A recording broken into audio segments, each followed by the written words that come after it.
I'm Edward, and with deep research and AI-built visuals, I'm going to walk you through Birmingham's whole story. And I'd bet that by the end, you'll never hear that name the same way again. Start with the ground, because the ground explains everything. Birmingham sits on a ridge of poor, sandy soil, bad for farming, which is why for most of history, nobody important wanted it. But under that ridge, and in the hills around it, sat iron ore, coal, and fast-running water. Useless for wheat, perfect for making things. Hold on to that, because it is the whole story in a sentence. People were here early.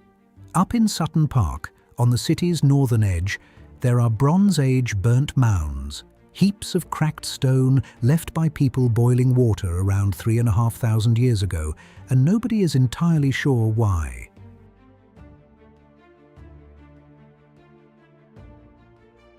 The Romans came through too. They built a fort called Metchley around the year 48, near modern Edgbaston. And then, and I find this very on-brand for Birmingham, they basically ignored the place. No grand Roman town. Just a fort, then silence.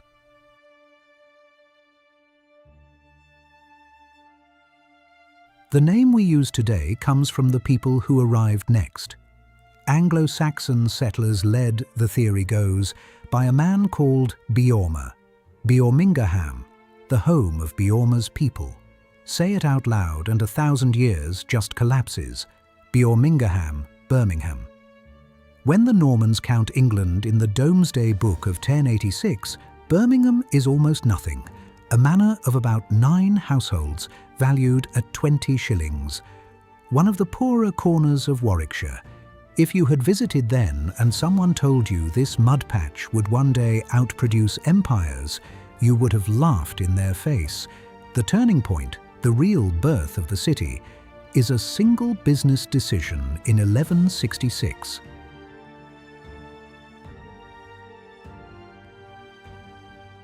The local lord, Peter de Birmingham, pays King Henry II for a charter to hold a market by his castle. That is it. That is the spark. A market pulls in traders. Traders need tools, nails, blades, and the iron and the fuel are right there in the ground. By the 1300s, Birmingham is a working town of smiths and tanners and merchants. And here is the detail that quietly changes everything. It never becomes a chartered borough. No town corporation, no powerful craft guilds, no rule book telling you who is allowed to make what. That sounds like a weakness. It was the opposite. In most English towns, the guilds locked newcomers out. Birmingham had no such locks. So for centuries, anyone with a trade and an idea, outsiders, immigrants, religious dissenters who were barred from public office almost everywhere else, could simply turn up and start working. Honestly, this is the part I love most about Birmingham. It became great precisely because nobody was important enough to stop it.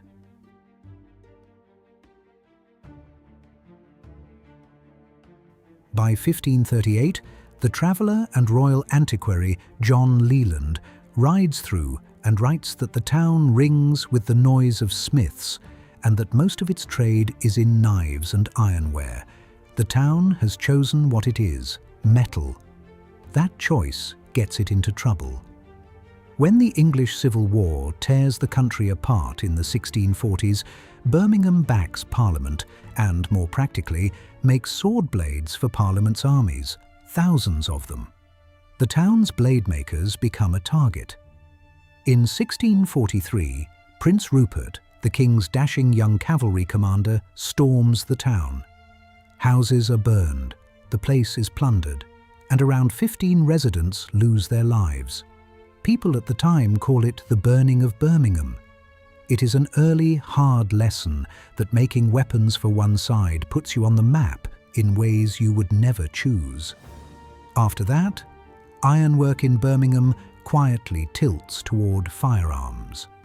By the late 1600s, there is a whole district known as the Gun Quarter, and for the next 2.5 centuries, If a war was being fought somewhere on Earth, there is a strong chance the guns came from Birmingham. It is an uncomfortable inheritance, but here is where Birmingham's lack of rules pays off in a way that genuinely changed human history.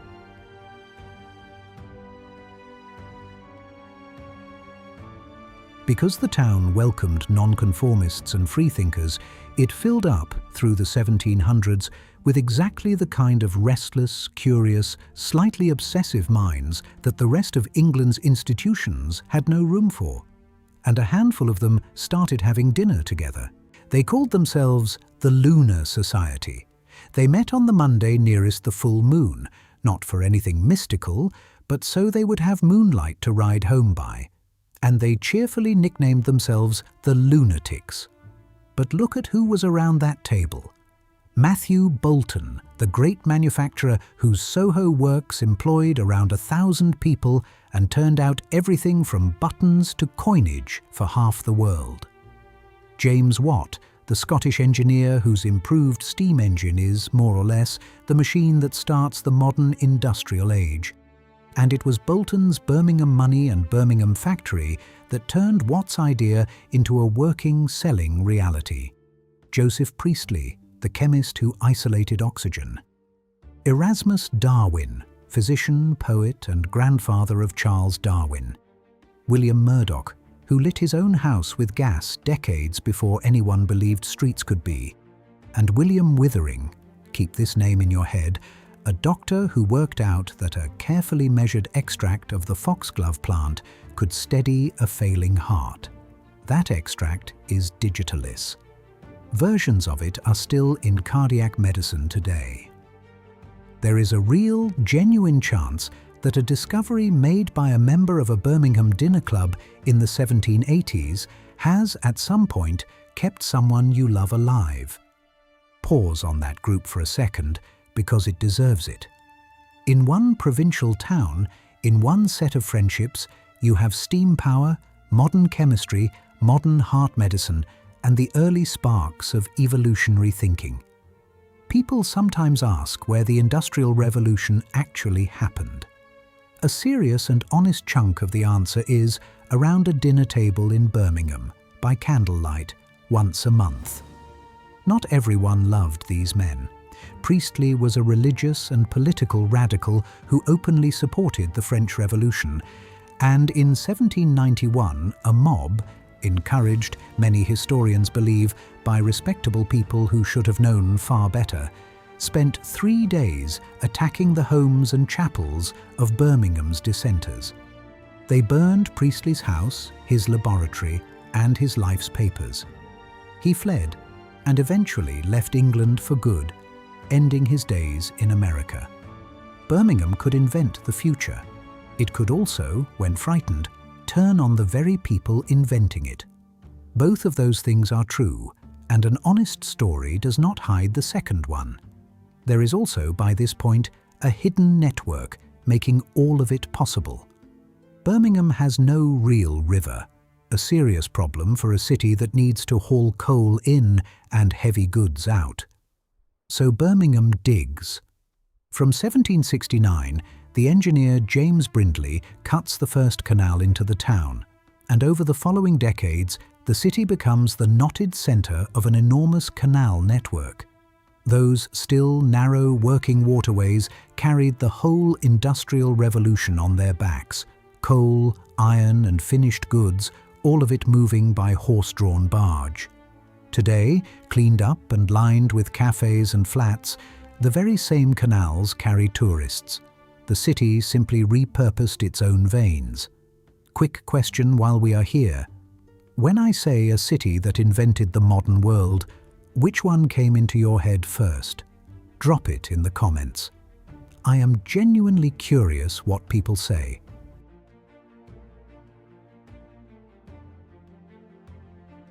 By the 1800s, Birmingham has earned a nickname, the City of 1,000 Trades. It is not an exaggeration.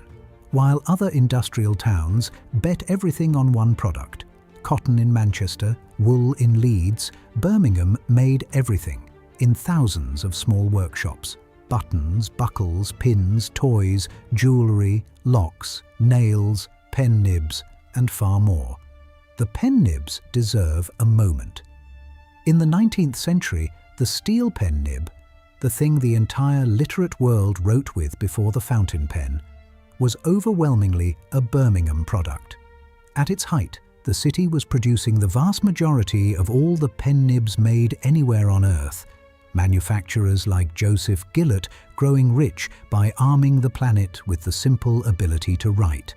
Picture a Victorian novelist at their desk, and you are very likely picturing a Birmingham nib. One of those 1,000 trades never went away.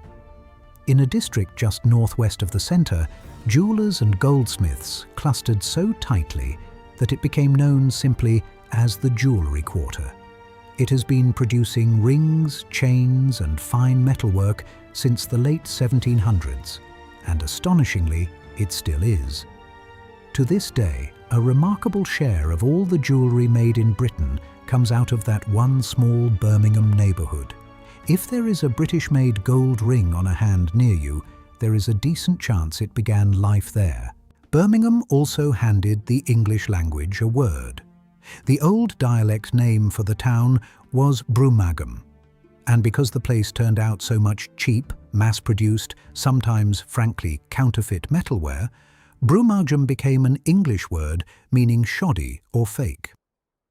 The city's own people, who proudly call themselves Brummies to this day, took that insult and simply wore it as a name. That tells you almost everything about the temperament of the place. And the inventions kept arriving. Alfred Bird, a Birmingham chemist, created an egg-free custard powder in 1837 because his wife could not digest eggs. That is Bird's custard, and it is still on supermarket shelves nearly 2 centuries later.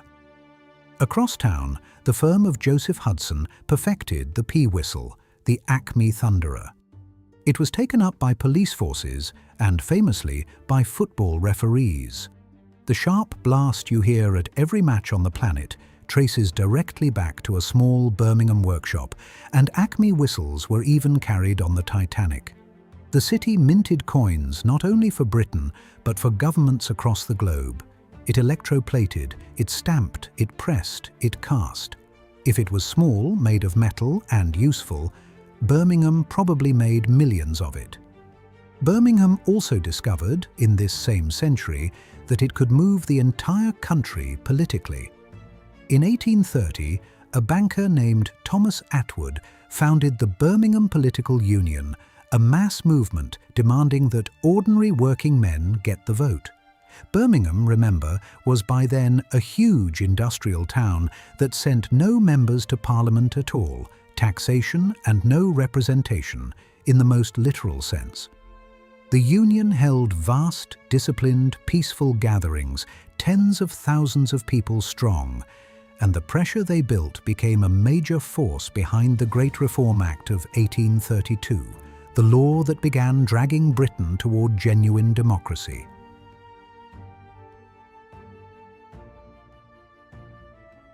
But a city of 1,000 workshops was also a city of smoke, overcrowding, and disease. And this is where Birmingham does something genuinely visionary. In 1873, a businessman named Joseph Chamberlain becomes mayor, and in roughly 3 years, he rewrites what a city is for. He brings the gas supply and the water supply into public ownership, uses the profits to fund the city itself, clears slums, and drives grand new streets through the centre. It became known, a little cheekily, as gas and water socialism, and it worked so well that an American journalist visiting in 1890 called Birmingham the best-governed city in the world. In 1889, Birmingham is formally granted city status. Not bad for a manor once valued at 20 shillings. And then there is Bournville. The Cadbury family, Quakers, chocolate makers, did not simply build a factory on the city's southern edge. From the 1890s, they built an entire model village around it for their workers. Solid houses, gardens, parks, schools. No pub, mind you. They were Quakers.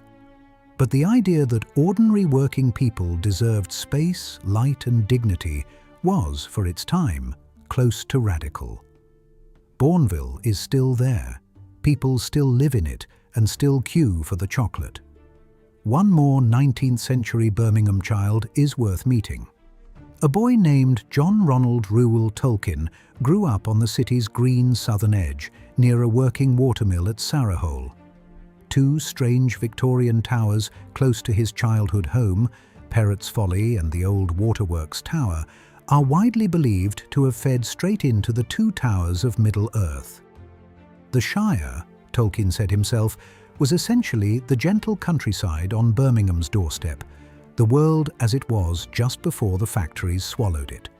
So when you picture Hobbiton, you are, in a quiet and roundabout way, picturing the edge of Birmingham.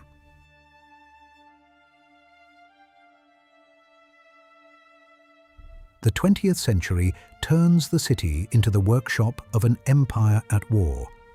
In the First World War, Birmingham's factories pour out shells, rifles and equipment on an enormous scale. Between the wars, it becomes a centre of the new industries. The Aston Motor Company at Longbridge builds affordable cars for ordinary families, and the giant Fort Dunlop Tyre Works becomes a city landmark. Then the Second World War and Birmingham's factories make it one of the most important and therefore most dangerous places to live in Britain. The Birmingham Blitz across 1940 and 1941 is one of the heaviest bombing campaigns on any British city outside London. Thousands of residents lose their lives and whole districts are flattened. And yet, just outside the city at Castle Bromwich, a single enormous factory mass produces the Spitfire, the fighter that becomes the very symbol of British survival. More than half of all the Spitfires ever built came out of that Birmingham plant. The city that had armed everyone was now quite literally helping to defend itself from the sky.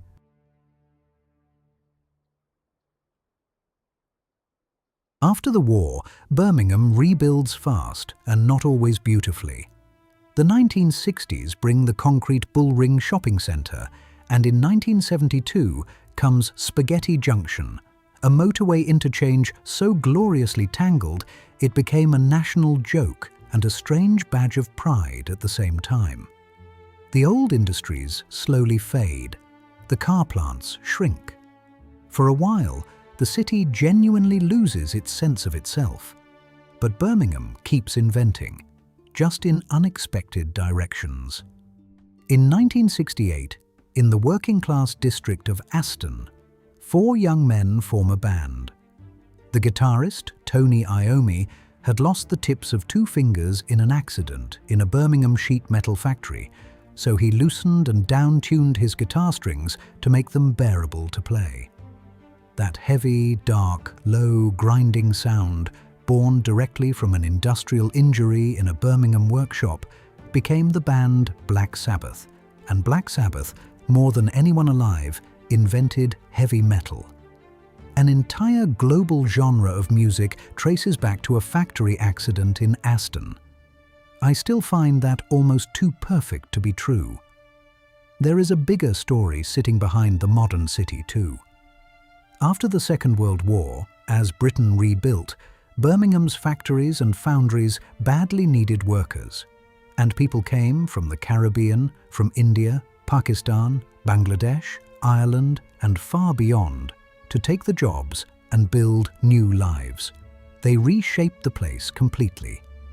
Within a couple of generations, Birmingham had become one of the most diverse cities in Europe. Somewhere well over 100 languages are spoken on ordinary streets. And that transformation quietly changed what Britain eats. The Balti, that sizzling curry served in its own thin pressed steel dish, was created by South Asian restaurants in Birmingham in the 1970s, in an area still called the Balti Triangle. HP sauce, the brown sauce on 1 million British kitchen tables, was made in the city for decades.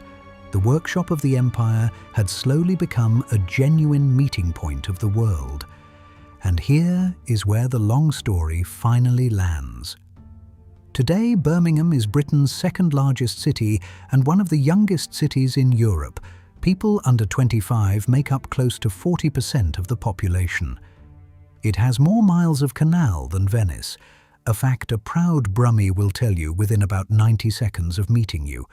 In 2022, it hosted the Commonwealth Games and showed a worldwide audience a city that is no longer about smoke and iron, but about a young, mixed, restless population doing exactly what this place has always done, turning up with ideas and making something out of them.